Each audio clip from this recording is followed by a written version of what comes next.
बिस्मिल्लाहिर्रहमानिर्रहीम। अस्सलाम वालेकुम नाजरीन, मैं हूं आपका host Munib Hamid.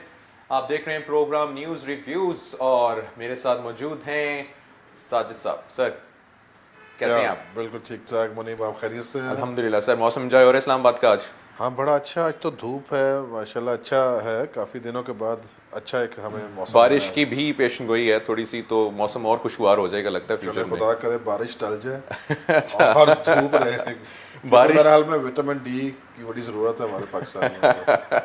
Specially senators को सर, उनसे राज नहीं रखे जाते। ओ, इन ब्रीफिंग कैमरा आर्मी चीफ आए, ब्रीफिंग दिया, जो उन्होंने बोला शाम को सारा मीडिया के ऊपर। बड़ा अनफॉर्चुनेट है ये। और हालांकि जो कमिटमेंट थी इनकी वो ये थी कि आईएसपीआर खुद इसकी रिलीज़ करेंगे, इसकी जबकि इंफॉर्मेशन की। जबकि आईएसपीआर ने मीडिया से बोला कि आफ्टर द ब्रीफिंग कि इन अ वीक्स टाइम, एक हफ्ते बाद हम मुकम्मल ब्रीफिंग देंगे इस मीटिंग के बारे में। एग्जैक्टली, क्योंकि ये बड़ा सेंसिटिव नौयत के एक सेशन था कि जिसमें आपकी टॉप रैंक लीडरशिप आर्मी की वहाँ पे मौजूद थी। फिर सेनेट जो है एक अपर हाउस है, और जो कि पाकिस्तान की पॉलिसीज़ बनाने में, उसके डिसीजंस को फाइनल करने में एक बहुत बड़ा किरदार अदा करता है। तो मैं ये देख रहा था कि जब ये आया सारा सिनेरियो सामने, तो एक इतने बड़े अपर हाउस की हम जब बात करते हैं सेनेट की, और जिम्मेदार लोग वहाँ पे बैठे हुए हैं जो मुल्क को रन कर रहे हैं। मुल्क को रन कर रहे हैं, और इतनी गैर जिम्मेदारी का मुजाहरा, इस मैं समझता हूँ कि ये ना सिर्फ हमारी कौम के लिए मैसेज बड़ा अच्छा नहीं गया, बल्कि इंटरनेशनली भी कि हमारे सेनेट से कैसे बात लीक हो सकती है। अगर सेनेटर से लीक हो सकती है, अवाम को क्या मैसेज गया होगा? मैं वही कह रहा हूँ ना, मतलब अवाम तो ये समझ रही होगी कि भाई हमारे अगर लीडर्स ही ऐसे हैं तो फिर हमें बड़ा कौन पकड़ेगा? अनफॉर्चुनेट है। देखें, पहले डॉन लीक्स हुआ, बिल्कुल, वेरी अब अनफॉर्चुनेट। उन्होंने यहाँ पे सेनेटर्स ने ये बात की, तो आर्मी की तो नीयत पे कोई शक नहीं है। वो तो बड़े अच्छे जेस्चर के साथ गए थे, और बड़ी कॉन्फिडेंशियल इंफॉर्मेशन शेयर हुई वहाँ पे अपर हाउस में। बिल्कुल बिल्कुल। और जो कमिटमेंट थी एक दफ़ा फिर से ब्रीच हुई है यहाँ पे। तो मैं समझता हूँ कि ये अगर रविश रही तो ये रविश अच्छी नहीं है हमारे जो नेशनल इंटरेस्ट है, क्योंकि जब हम नेशनल इंटरेस्ट की बात करते हैं तो सबको एक पेज पे होना चाहिए। और जो आपकी एक कमिटमेंट है, अगर एक अपर हाउस के सीनियर लोग उस कमिटमेंट को नहीं फुलफिल करते, जबकि सेनेट के चेयरमैन का काफ़ी रंजीदा होकर उन्होंने इस पे बात की कि भाई ये कैसे होगा जब इन कैमरा सेशन था ये। बिल्कुल। तो यहाँ पे मैं फिर देखता हूँ कमिटमेंट ब्रीच हुई है। इररिस्पॉन्सिबिलिटी फ्रॉम द सेनेटर्स ड्यूरिंग, हम लोग देख रहे थे ब्रीफिंग, मीडिया के ऊपर सुर्खियां ऑलरेडी चल रही थी कि भाई अब ये बात हो रही है, अब आर्मी चीफ ने ये किया है, अब उन्होंने ये किया है। तो ये इररिस्पॉन्सिबिलिटी से पाकिस्तान का ऑब्वियसली एक अवाम में भी बड़ा एक गुस्सा और गम हो गई होगा, लेकिन इसका फ़ायदा किसको हुआ होगा? बेसिकली इंफॉर्मेशन ये ब्रीच हुई है, इसके पीछे आपको क्या लगता है, कोई एजेंडा है? देखिए, इंफॉर्मेशन जो है ब्रीच करना, ये तो अगर आर्मी की तरफ से आती है, क्योंकि उन्होंने जाके उनको सारी इंफॉर्मेशन दी है, उनसे बात की है, तो मैं समझता हूँ ज़्यादा ऑथेंटिक होता, और ज़्यादा मैं समझता हूँ उसकी एक वैल्यू होती है कि एक उन्होंने जिन्होंने इतना बड़ा स्टेप लिया वो गए हैं। मगर ये छोटे छोटे जो टिकर्स चल रहे हैं, इंफॉर्मेशन आ रही है, सारा हो रहा है बिट्स एंड पीसेस में जो सारी बातें हुई है। तो और दूसरा ये है कि ये गैर जिम्मेदारी का मुजाहरा, जैसे पहले हमने बात की, मगर इससे दूसरी कुव्वतों को शय मिलती है कि आपके अंदर की खबर अभी शायद वो फाइनल स्टेज पे नहीं पहुंची चीज़, और आपने लीक कर दी है। तो मैं समझता हूँ इस पर नीचे से लेकर ऊपर तक हमें अपनी अपनी कमिटमेंट्स को रिव्यू करने की। तो मेरे ख्याल से अब आईएसपीआर के बाद जो उन्होंने एक हफ्ते बाद एड्रेस करना, तो उनके पास सिर्फ यही स्टेटमेंट्स रह गई होंगी कहने को कि भाई हमसे जमहूरियत को ख़तरा नहीं है, क्योंकि बाकी तो इन्फॉर्मेशन सारी सेनेटर्स ने लीक कर दी हुई ऑलरेडी। वो तो हमने पहले ही बात की कि आर्मी बिल्कुल इंटरेस्टेड नहीं है कि वो जमहूरियत को डीरेल करे, और उन्होंने जाके सेनेट में इस चीज़ को इंश्योर कर दिया और रीइंफोर्स कर दिया मेरा ख्याल में। तो ये तो इनकी नाहलियाँ हैं जो ये तो कर रहे हैं। इनके खिलाफ आई गेस कुछ ना कुछ एक्शन होना चाहिए, कुछ पॉजिटिविटी, ताकि इन फ्यूचर एक रिस्पॉन्सिबल बिहेव करें थोड़ा सा सेनेटर्स। ये मेरा ख्याल में ये तो आर्मी वाले ज़्यादा बेहतर बता सकते हैं क्योंकि पहले भी जब डॉन लीग्स की बात हुई काफ़ी हाइप क्रिएट हुई, उस पर भी थोड़ा सा मेरा ख्याल में लचक का मुजाहरा किया गया। तो अब मेरा ख्याल में ये इंटायरली अप टू देम कि वो किस तरह से इसको हैंडल करते हैं, मगर इसका एक भेजना चाहिए मजम्मती के ये गलत है और इसके ऊपर फ्रॉम दी ISPR।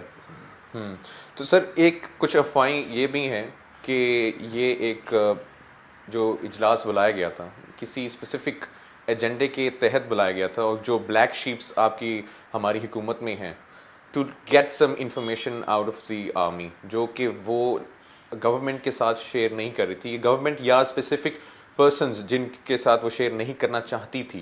तो इस पे क्या कहेंगे, क्या ऐसा कुछ है? तो फिर इनकी नीयतें ठीक नहीं ना। अगर हमने पहले ये कहते रहे जी सुप्रीम कोर्ट ऐसे तो आर्मी ऐसे करीब, तो अगर इन्होंने इस तरह से हरकत की है जो आप फरमा रहे हैं, तो मैं समझता फिर नीयतें तो फिर इनके ऊपर डाउटफुल है ना। फिर अगर उन्होंने उनको बुला के उन्होंने तो अच्छा जेस्चर दे दिया, बिल्कुल, तो इन्होंने फिर उनके साथ डिच किया। नीयतें तो ऑलरेडी मतलब वो तो वाजे हो ही रही हैं क्योंकि इतना बड़ा ब्रीच हो गया इन कैमरा ब्रीफिंग का। सर मूविंग टुवर्ड्स पाकिस्तान की शहजादी मरीम नवाज का फ्यूचर डाउटफुल लग रहा है सर। नवाज शरीफ ने शहबाज शरीफ को अगला प्राइम मिनिस्टर अनाउंस किया। सियासत खेली गई है क्योंकि हुदैबिया से उनको नज़र आया कि हम तो सारे बुक हुए हुए हैं, तो हुदैबिया में शहबाज शरीफ का नाम अभी फिलहाल कुछ निकल गया है, तो उन्होंने समझा कि बजाय के घर से बाहर जाए बात, जो कि थोड़ी सी परेशानी लाहक है उनको अपने पसंदीदा घर से बाहर जाने की प्राइम मिनिस्टर जो उन्होंने लगाया है, अब्बासी इसके साहब। साथ भी काफ़ी उनके कंसर्न्स रेस होते जा रहे हैं। अच्छा, हाँ, क्योंकि शायद वो समझ गए हैं कि अब्बासी अब हमारे कोर्ट में नहीं रहा। नहीं, अब्बासी साहब समझ गए हैं प्राइम मिनिस्टर साहब के अब इनके साथ खड़े होने का मकसद ये है कि सियासी खुदकुशी। बिल्कुल, जिस तरीके से ये लोग जा रहे हैं जुडिशरी के खिलाफ, आर्मी के तो खिलाफ। अब वो नवाज को नज़र आ गया क्योंकि मेरिट पे तो उन्होंने किसी को लगाया नहीं है, टू बी वेरी ऑनेस्ट।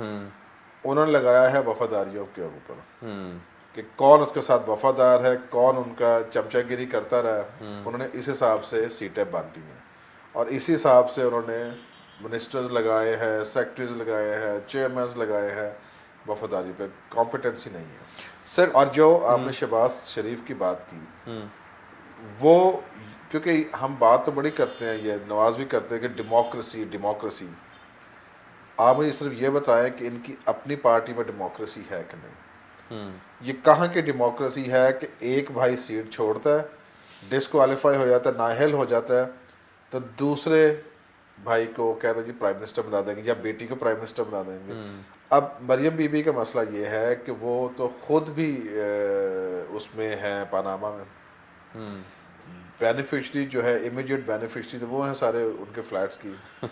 तो वो अगर ख्वाब देखें कि अगले इलेक्शन में वो क्वालिफाई हो कि इतनी बड़ी पोजीशन ले सकेंगे, तो वो उनकी ख्वाब व ख्याल है। जहाँ तक शहबाज शरीफ का रह गया, तो मैं आपको आज बता दूं कि ये पॉसिबल है ही नहीं है।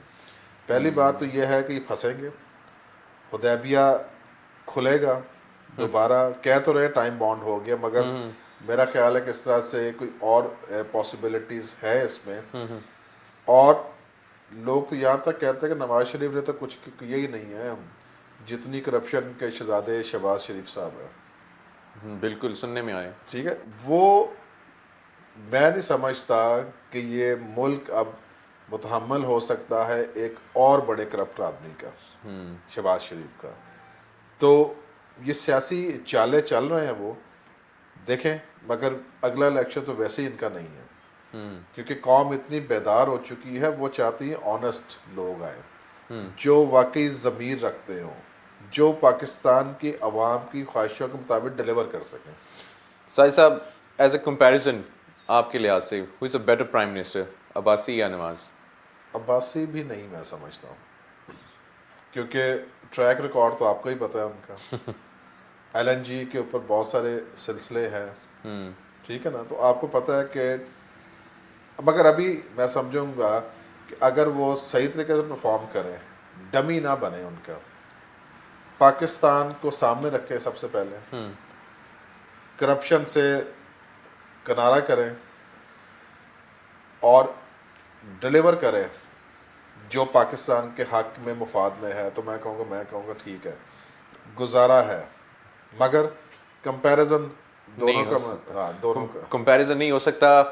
अब हम लेंगे एक छोटी सी ब्रेक के बाद वापस आएंगे और बात करेंगे अमेरिका के खदशात के बारे में जो उन्होंने दोबारा उठाए हैं पाकिस्तान से मुतलिक, एक छोटी सी ब्रेक के बाद।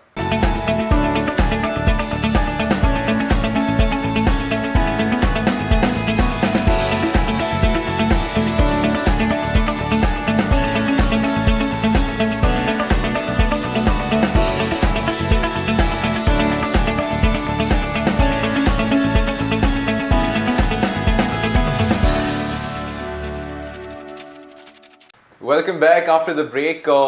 जाने से पहले मैंने कहा था कि हम लोग डिस्कस करेंगे अमेरिका के कुछ कंसर्न्स के ऊपर। साजिद साहब, अमेरिका, मिडल ईस्ट, अरब ममालिक, आपको अमेरिका की क्या इन्वॉल्वमेंट लग रही है?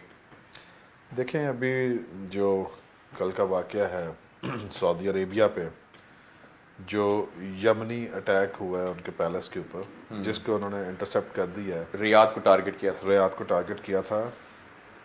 इसमें अगर इसके बैकग्राउंड में जाकर देखें कि जो सऊदी लेड कॉलिशन थी, जो यमन में प्रॉक्सी वॉर्स थी, चल रही थी, उनकी लड़ाई चल रही थी, तकरीबन 1000 दिन हो चुके हैं उसको, 2015 में लॉन्च हुई थी ये। तो ये सारे बैकलैश चल रहा है। अब उसमें जो नज़र आ रहा है कि वो ईरान भी किसी हद तक उसके साथ खड़ा है, यमन के साथ, और जो वहाँ पे वेपन्स यूज़ हो रहे हैं या जो मिसाइल्स यूज़ हुए हैं वो ईरानी साख के हैं। अब इससे पहले यूएन ने इंटरवीन करने की कोशिश की इसमें कि ईरान जो है वो बिहेव करे, वो ना इतना इसको तूल दे चीज़ को, मगर वहाँ पे दूसरा ये है कि अब देखे, ये इट्स इंटरनेशनल सिनेरियो, उसमें जाकर देखते हैं कि रशिया और चाइना जो कि वीटो पावर रखते हैं, उनका वोट जो है वीटो कर सकते हैं, वो उस पर इंटरेस्टेड नहीं हैं, थे और हैं कि वो यूएन की कोई इंटरवेंशन हो यमन के साथ और ईरान के साथ। तो ये कुछ कॉम्प्लेक्स सा इशू बनता जा रहा है। अमेरिका जो है वो सऊदीया के साथ खड़ा है। अब पाकिस्तान को अपनी पोजीशन लेनी पड़ेगी यहाँ पे। पाकिस्तान ने पहले भी पोजीशन ली बड़ी स्ट्रॉन्ग कि हमने अपने नहीं भेजे, ट्रूप्स नहीं भेजे जब सऊदी अरेबिया ने वॉर लॉन्च की थी। बिल्कुल। अब भी अगर हम देखें तो पाकिस्तान को भी, क्योंकि अभी तो इनिशियल मेरे ख्याल में फिर से दोबारा से ये राब्ते शुरू हो जाएंगे कि अब पाकिस्तान को भी पोजीशन लेनी पड़ेगी कि हमने पहले अपनी सरहदों की हिफाजत करना ज़रूरी, और पहले हमने अपने घर को बचाना, जैसे पहले इन्होंने किया। इसमें मैं आपको कट करूँगा, सॉरी। जो आर्मी चीफ का बयान था कि अब हम दूसरों की जंगों में इन्वॉल्व नहीं होंगे, तो यमन भी दूसरों की जंग है। आपको लगता है पाकिस्तान अपनी सपोर्ट एक्सटेंड करेगा सऊदीया को इस लिहाज में? मेरा नहीं ख्याल, क्योंकि जब राहिल शरीफ साहब का जब हुआ तो उन्होंने भी कहा था कि हम नहीं भेजेंगे, और उसके लिए इन्होंने फिर असेंबली में इस चीज़ को अप्रूव करवाया। अब भी मैं नहीं समझता कि पाकिस्तानी फ़ौज और हुकूमत इस पोजीशन में होंगे कि वो अपने ट्रूप्स को बाहर हम भेजें, क्योंकि हमें पहले अपने घर को महफूज करना है। जहाँ तक बात है अफ़गानिस्तान, सऊदी अरेबिया, ईरान और यमन की, तो इसमें बहुत सारे, एक तो पॉलिटिकल सिनेरियो है, दूसरा कुछ रिलीजियस भी है, क्योंकि एक तरफ तो सुन्नी है, दूसरी तरफ शिया है। तो खुदा ना करे कि ये और ज़्यादा हाइप क्रिएट हो और एक बड़ा तसादम होने को जाए। मिडल ईस्ट में हम लोग इजराइल के कॉन्टेक्स्ट को, उसके किरदार को नहीं इग्नोर कर सकते। आपको लगता है कि ये भी जो इस वक्त मिडल ईस्ट में एक अपसेटिंग सिचुएशन बनी हुई है, इसके पीछे भी इजराइल फ्यूलिंग कर रहा है? बहुत हद तक मुमकिन है, क्योंकि जब से ये बैतुल मक़दस का इंसिडेंट स्टार्ट हुआ है, इशू चल रहा है, अमेरिका का बड़ा क्लियर स्टैंड है इसके ऊपर वो कहते हैं कि हमारा प्रॉमिस लैंड है, हमने तो इसको रीबिल्ड करना है, हमने इसको दोबारा से रिवाइव कराना है। जबकि जो इस्लामिक ब्लॉक है वो कह रहा है कि हम इसको नहीं मानते, इस डिसीजन को। तो एक टेंशन का माहौल है, लग रहा है कि डिवाइड है। इस्लामिक ब्लॉक और जो है क्रिश्चियन ब्लॉक और जूश ब्लॉक जो है वो अलग डिवाइड है। अब उसका ट्रिकल डाउन इफेक्ट जो हो रहा है वो हम देख रहे हैं मिडिल ईस्ट में, हम देख रहे हैं साउथ एशिया में। और अब ज़रूरत है कि OIC जो इस्लामिक कंट्रीज़ की तंजीम है वो एक्टिव रोल प्ले करें।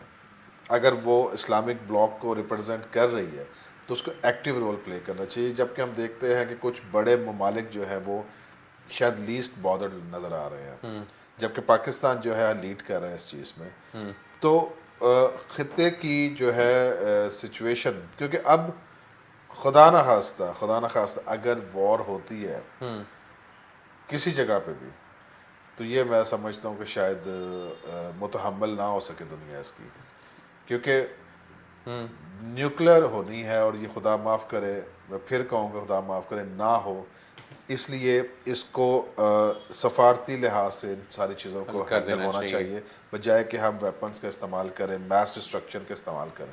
सैयद साहब, आपने बात की जेरूसलम की और उसके ऊपर ब्लॉक्स की, क्रिश्चियंस और इस्लामिक कंट्रीज़ की। आपको लगता है जो OIC की एक स्टेटमेंट रिलीज़ हुई थी, इट वाज इफ़ेक्टिव इनफ? क्योंकि जब OIC ने स्टेटमेंट रिलीज़ की कि हम नहीं मानते इसको, तो Netanyahu the prime minister of Israel, उसने कहा कि ये इट्स नॉट, मतलब वो इससे इम्प्रेस नहीं हुई, उनको इस चीज़ से हल्का सा भी फ़र्क नहीं पड़ा। तो आपको नहीं लगता कि OIC को या जो मुसलमान ममालिक हैं कुछ ठोस इकदाम उठाने चाहिए इनको? लाइक फॉर एग्जांपल अपनी एम्बेसीज US से रिकॉल कर लें, या सारी अपनी एम्बेसीज पैलेस्टाइन से जो जेरूसलम में, जहाँ पे US अपनी बना रही है, वहाँ पे सारी अपनी डेवलप कर लें। कुछ ठोस चीज़ें नहीं आपको लगती करनी चाहिए? अच्छा, अब देखना यह है कि तकरीबन 200 ममालिक हैं और इस्लामिक कंट्रीज़ हैं 52 या 56 प्लस माइनस। अब 200 में से 56 अगर आप निकाल भी दें तो बाकी मेजॉरिटी में कौन आ जाएगा वहाँ पे?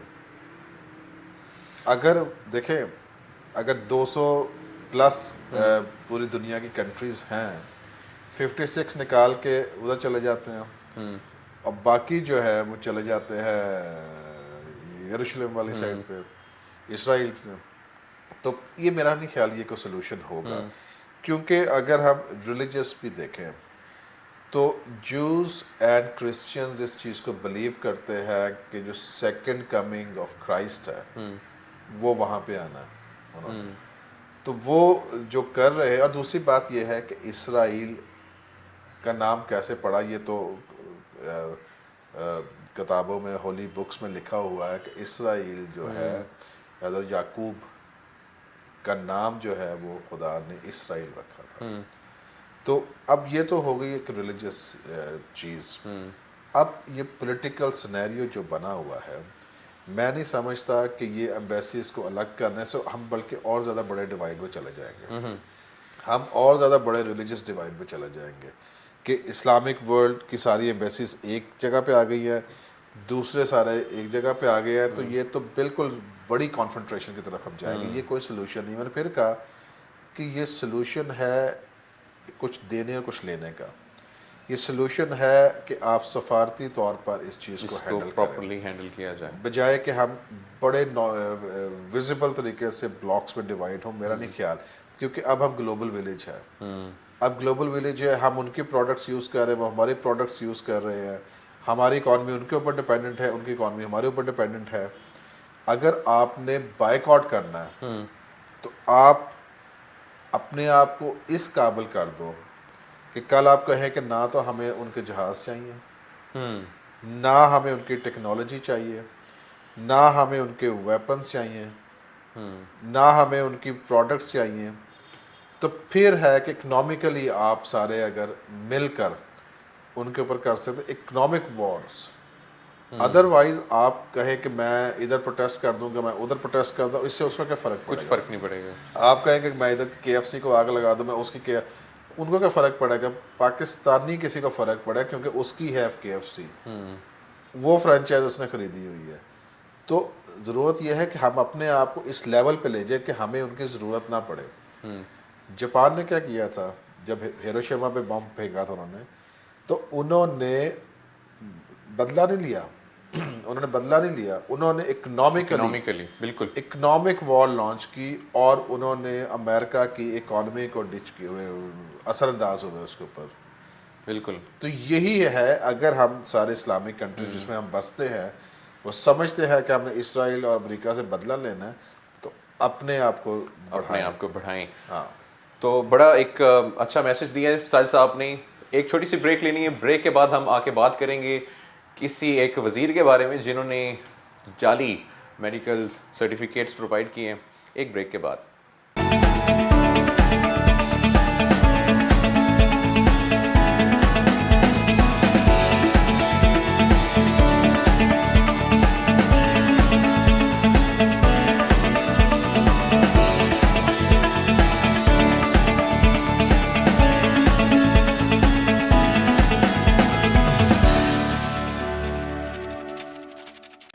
Welcome after the break. हम बात करेंगे हमारे फाइनेंस मिनिस्टर इसहाक डार, जो इस वक्त लंदन के एक हस्पताल में सेहतयाबी की मंजिल को पा रहे हैं। ये पाकिस्तान या दुनिया के वाहिद तरीन फाइनेंस मिनिस्टर होंगे जिनके अपने अकाउंट सीज्ड हैं और ये पाकिस्तान के अकाउंट साइन कर रहे हैं। और इस्लामाबाद हाई कोर्ट ने नैब को कहा है कि जी इनके जो मेडिकल रिपोर्ट्स हैं साजिद साहब वेरीफाई किए जाएँ। वेरीफाई हो जाएंगे? देखें, बिल्कुल ठीक एक जेन्युइन ऑब्जर्वेशन है, क्योंकि हमने एक प्रोग्राम में शायद पहले ही बात की थी कि पाकिस्तान के जो सियासतदान हैं, जब कोई इनका सीरियस केस लगते हैं, नैब में लगे या कहीं भी लग जाए, कोर्ट्स में लगे, दिल में दर्द हो जाती तो दिल में दर्द या किसी न किसी बीमारी में मुब्तला हो गई, पाकिस्तान से बाहर चले जाते हैं। और इन साहब का ख़ास तौर पे कि जब इन्होंने अपनी तस्वीरें रिलीज़ की, उसके साथ जो ऑपरेटर्स पड़े हुए हैं वो भी नहीं काम कर रहे, ना मैच कर रहे हैं क्या हुआ। हाँ, वो बात हुई थी कि शायद जिस तरह से दिखाया गया कि ICU में एडमिट हैं या पता नहीं CCU में एडमिट है, तो उस तरह से जो ऑपरेटर्स हैं वो काम कर ही नहीं रहे। से तस्वीरों के लिए फ़ोटो सेशन हुआ है वहाँ पे, ज़बरदस्त। और ये बड़ी अच्छी ऑब्जर्वेशन हाई कोर्ट की है कि उन्होंने कहा कि, और नैब ने मेरा मांगा ये कि दिखाएं कि इनके वाकई रिजल्ट्स ठीक भी हैं। हाँ, अब वो जेन्युइन कैसे बनने हैं वो आपको ही पता है कि काफ़ी सारे ऐसे हैं जहाँ पे मतलब ये क्या कहते हैं, ये कैश या तैश, दो चीज़ें चलाते हैं। ये कैश चला लेते हैं, ना चले तो तैश में आ जाते हैं। On the lighter note sir, Pakistan में वाकई टैलेंट की कमी नहीं है। फाइनेंस मिनिस्ट्री रन कर रहे हैं, जी जी, ठीक है, फिर माशाल्लाह से और हॉस्पिटल में एडमिट भी हैं, हॉस्पिटल में एडमिट भी कर रहे हैं।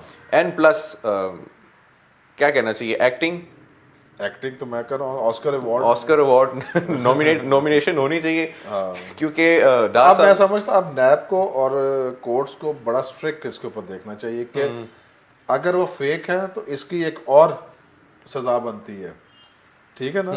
वो उसमें बुक करना, जैसे मरियम बीबी ने जाली दस्तावेजात दे दी, तो ये लगता है कि नून वाले भुखलाहट का शिकार है। ये अपना ना तो पेपर ट्रेल दे सकते हैं, मनी ट्रेल दे सकते हैं, ना ही अपनी मेडिकल रिपोर्ट सही दे सकते हैं। तो लेट्स सी कि क्या बनता है। और नून वाले फाटा रिफॉर्म्स भी मुझे नहीं लगता कि वो करना चाह रही हैं। मैं समझता हूँ कि ये जो फाटा रिफॉर्म्स हैं, बहुत सीरियस एफर्ट्स हुई उसके ऊपर, और नेशनल असेंबली में बिल पेश हुआ, मगर अनफॉर्चुनेटली कोई ऐसे मुहरकात हैं, डिले किया जा रहा है क्योंकि ये 247 आर्टिकल के तहत अभी तो फेडरली एडमिनिस्ट्रेटर हो रहा है।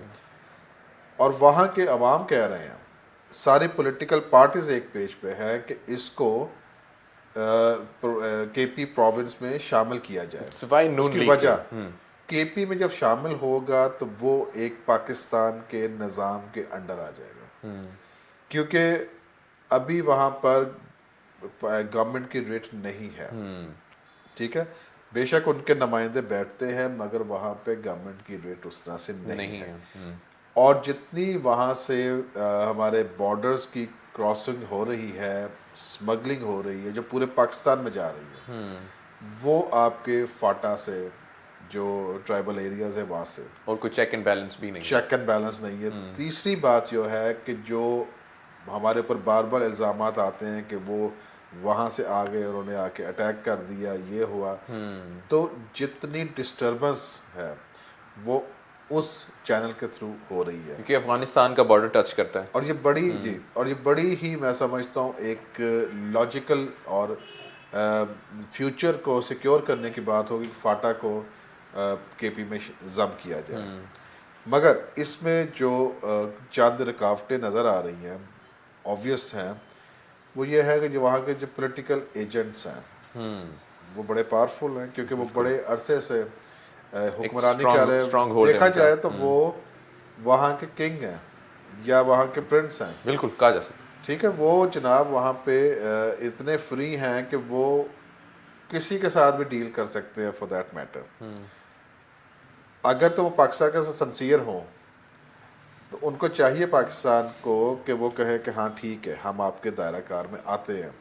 मगर अभी ख़तरा ये है कि वहाँ के जो पॉलिटिकल एजेंट्स हैं वो किसी भी XYZ एक्सटर्नल जो फोर्सेस उनके साथ मिल सकते हैं, और ये आज से नहीं हो रहा, बहुत सालों से हो रहा है।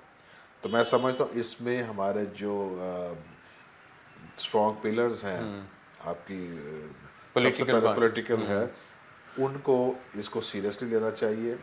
और एक फ़र्द वाहिद जो है जो शायद वहाँ से सीटें निकालता है, फजलुर रहमान साहब, वो उनकी खातर अगर ये सारा स्टेक पे लगा है तो मेरा ख्याल उनको भी चेक करने की ज़रूरत है कि क्या बात है कि रुकावट क्यों डाली जा रही है। और नून इतना वीक है कि एक वहाँ के साहब के साथ करके और पूरे पाकिस्तान को एट स्टेक पे लगाया हुआ उसने। तो मैं समझता हूँ फाटा रिफॉर्म्स जो हैं ये ना सिर्फ फाटा के लोगों के लिए एक नए दिन का आगाज़ होगा, बल्कि पाकिस्तानी कौम के लिए एक नई सूरज का दिन चढ़े का आगाज़ होगा, क्योंकि इससे ना सिर्फ फाटा महफूज होगा, पाकिस्तान महफूज होगा हमारा। तो फजलुर रहमान साहब नहीं चाह रहे, बेसिकली उन मुखालफत उन्हीं की साइड से आ रही, बाकी तो ऑल पॉलिटिकल पार्टीज हैं, तो ये क्यों नहीं आ रहा? और फजलुर रहमान साहब ऑब्वियसली आपने जैसे जिक्र किया कि उनका वहाँ पे स्ट्रॉन्ग होल्ड है, वोट बैंक है, तो अगर वो इतनी सिंसेयर हैं उनके पब्लिक उनके साथ, सो आई गेस इतना फ़र्क नहीं पड़ना चाहिए उनको वोट बैंक के ऊपर। क्या ख्याल है? या फिर जो पॉलिटिकल एजेंट्स हैं वहाँ पर, या फिर ये सारी धांधली हो रही है? देखिए पावर स्ट्रगल है। जो पॉलिटिकल एजेंट्स हैं वो नहीं चाहते अपनी पावर की ग्रिप को लूज़ करना, राइट। क्योंकि जब गवर्नमेंट आ जाती है तो वहाँ पे गवर्नमेंट की एडमिनिस्ट्रेशन शुरू हो जाती है, गवर्नमेंट की रिट इस्टेब्लिश हो जाती जो है। पैसा है वो गवर्नमेंट के पास आएगा। पैसे से ज़्यादा मैं पावर की बात करता हूँ। पावर जो है वो फिर उनसे हट कर, ट्राइबल लीडर से हट कर, वो लोकल एडमिनिस्ट्रेशन के पास आ जाती है। और वो नहीं चाहते कि हमारे जो सदियों से पावर चल रही है उसको ख़त्म किया जाए। और वही लोग हैं जो इनको वोट बैंक जो इनका है, क्योंकि बहुत सारी सीट्स ये ट्राइबल एरिया से जीतते हैं। तो मेरा ख्याल इस वक्त अफराद के इंटरेस्ट से ज़्यादा हमें अपने मुल्क के इंटरेस्ट को देखना चाहिए। Sir, coming towards the end of the programme, election commission of Pakistan, जैसे आपने पहले कहा था कि आपको इलेक्शंस होते हुए नज़र नहीं आ रहे हैं, इलेक्शन कमीशन ऑफ पाकिस्तान ने 7 महीने मांगे हैं, और उन्होंने ऑब्वियसली सेंसस का डेटा भी डिमांड की है नादरा से, आपके स्टेटिस्टिक्स से, तो आपको दिखाई दे रहे हैं इलेक्शंस या फिर अगर हो जाए तो मैं कहता मौजज़ा है कि अगर इतने टाइम फ्रेम में इलेक्शंस करा लें तो बहुत बड़ा मौजज़ा होगा। ट्रांसपेरेंट इलेक्शंस, 7 महीने का तो उन्होंने वैसे ही तैयारी के लिए वक्त मांग लिए ना इलेक्शन। ट्रांसपेरेंट इलेक्शंस अगर करा सकें तो, क्योंकि अभी तो इतने सारे अबहाम हैं, अभी तो पिछले कई हलकों का वही पड़ा हुआ मसला पड़ा हुआ था इनका। तो मैंने जैसे पहले कहा था, मुझे डाउट है वैसे अगर हो जाए तो बड़ा मौजज़ा होगा पाकिस्तान के लिए, मगर मुश्किल लगता है इस साल में इलेक्शंस होना। साहिद साहब, ओवरसीज़ पाकिस्तानी की इम्पोर्टेंस इमरान खान ने बहुत हाईलाइट की, और आपको क्या लगता है कि इनको राइट्स मिल जाएंगे वोट्स के, वोटिंग के? देखिए ये इसको कानून का हिस्सा बनाना पड़ेगा। वो बासित शाह जो है यूके के, उन्होंने कोई तकरीबन स्टैटिस्टिक्स इकट्ठे किए पीटीआई के जो प्रेसिडेंट हैं, कोई 28 ममालिक के रिप्रेजेंटेटिव्स का, कि इनको करना चाहिए हमें कंट्रीज़ के इनको वोट का हक देना चाहिए, क्योंकि तकरीबन 7.6 मिलियन पाकिस्तानीज़ जो हैं बाहर रहते हैं, तो उस हिसाब से इनका वोट भी है, क्योंकि 18 साल से बड़ी उम्र के स्टैटिस्टिक्स ज़ाहिर अवेलेबल होंगे, तो उनका राइट है, क्योंकि वो आपको फॉरेन एक्सचेंज ला के दे रहे हैं, उनका राइट है कि वो पाकिस्तान के एम्बेसडर्स के तौर पे काम कर रहे हैं वहाँ पे, उनका राइट है कि वो पाकिस्तान के नुमाइंदों को चुन सकें, क्योंकि अगर वो एक फैमिली बाहर है, बाकी तो ख़ानदान उनका यहाँ पर ही है ना, बिल्कुल, वो उनके रूट्स पाकिस्तान के साथ बहुत स्ट्रॉन्ग हैं। तो पीटीआई ने पिछले इलेक्शंस में भी इस बात को किया था, अब भी मेरा ख्याल है कर रहे हैं वो। तो ज़रूरत है कि दूसरी पॉलिटिकल पार्टीज़ भी, जिनका वोट बैंक भी है बाहर, वो भी करें, ताकि फिर राइट्स की हम जब बात करते हैं तो राइट्स हर लेवल पे हमें देने चाहिए लोगों को। तो मेजर मेजॉरिटी आपको किस पॉलिटिकल पार्टी में दिखती है कि मेजर सपोर्ट इंटरनेशनली मिल सकती है उनको वोटिंग में, अगर ये एक्सेप्ट हो गए? पता नहीं कि मैं कुछ नहीं कह सकता, सबके अपने अपने स्टैटिस्टिक्स से मैं किसी एक पार्टी के बारे में तो नहीं बात कर सकता, मगर पढ़े लिखे लोग बहुत सारे हैं बाहर। चलें साजिद साहब, थैंक यू वेरी मच, आपने Thank you time very much, दिया, you have a good day. Thank you so much. Thank you. जी नाजरीन, तो हम उम्मीद करते हैं कि जो हमारे बहन भाई बैरून मुल्क बैठे हैं उनको वोटिंग राइट्स मिल जाएंगे, और इस गुड नोट के साथ, इस दुआ के साथ अपना बहुत ख्याल रखिएगा, खुश रहें, खुश रखें। अल्लाह हाफिज़।